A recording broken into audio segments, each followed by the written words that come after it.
are seeing a shift in what Intuit is focusing on in the tax software space. On that note, let's bring in the CEO, Brad Smith. Thanks so much for joining us this morning. My pleasure. Thanks for having me. So let's talk about that. Obviously, your services are used by small to mid-sized businesses that are trying to leverage your platform to pay their taxes using your online software. Yes, absolutely. We now serve 55 million customers around the globe. We have an approach to help small businesses be successful, and we also have an approach to people filing their taxes. In the terms of taxes, we now have about 60% market share. So people who file through the cloud file with our service. So let's talk about recurring subscriptions. How big of an opportunity is that? So today it's 3 out of 4 of all of our dollars that we receive. So about 73% of all of our revenue comes in through subscription services and hosted products. How correlated is your business to the economy, though? Because I guess you would perhaps say it's recession-proof because no matter what the economy is doing, you have to pay your taxes. Well, it's kind of hard to say any business is recession-proof, but it is resilient. And one of the things that always happens with taxes is regardless of whether the economy is doing well or not, the government still has to be paid. So our opportunity is to provide the lowest cost solution and the easiest way to file your taxes. That's why our products continue to grow even when the economy's tough. I consider myself to be a tech-savvy person, but I still can't get my head around paying my taxes on my mobile phone, which I know you see as an opportunity going forward. Oh, it's a huge opportunity. In fact, this next generation who's entering the workforce doesn't think about doing anything unless it has a mobile device.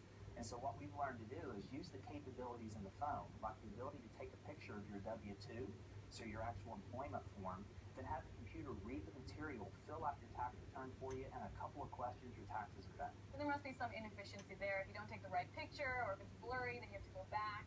Well, we've got a lot of backup solutions there. So in addition to having the ability to take the picture, our computer's learning. It's an artificial intelligence system, so it's learned from others. So it can actually help correct any human error and then catch those opportunities before you actually run into a problem. This is a highly competitive space. We're here at Web Summit. Several startups I've spoken to are in this online tax software space. What are you trying to do to fend off competition? Well, that's the benefit of being a 30-year-old startup. We've been through several platform shifts. We've seen a lot of competition in 30 years.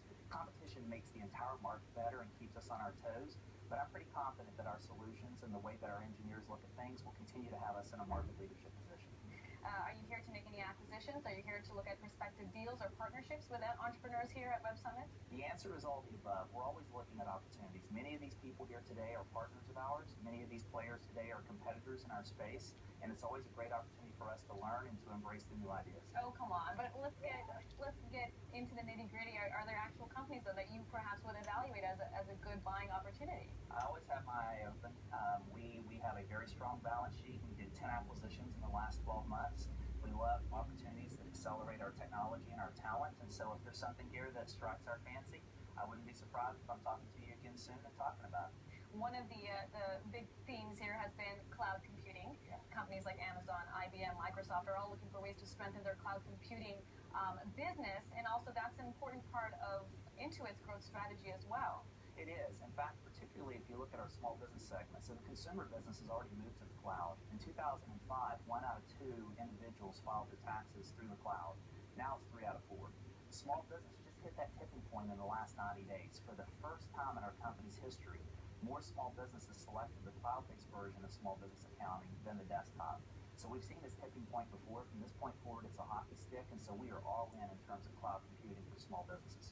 Okay. Also, just lastly, the macro events, geopolitical tensions, Ebola, market volatility. What are your thoughts? How is that impacting your business, if at all? Well, certainly. They always provide a challenge for the macro. But if you think about who we serve, consumers and small businesses, these are families living paycheck to paycheck. And these are small businesses that employ about 60% of the world's workforce. And so they are the backbone of the world's economy. And as long as we stay focused on helping them persevere, things will work out for us. Okay, we'll see if that works out. Brad Smith, CEO of Intuit, thanks for your time. Thank you so much. Wilfred,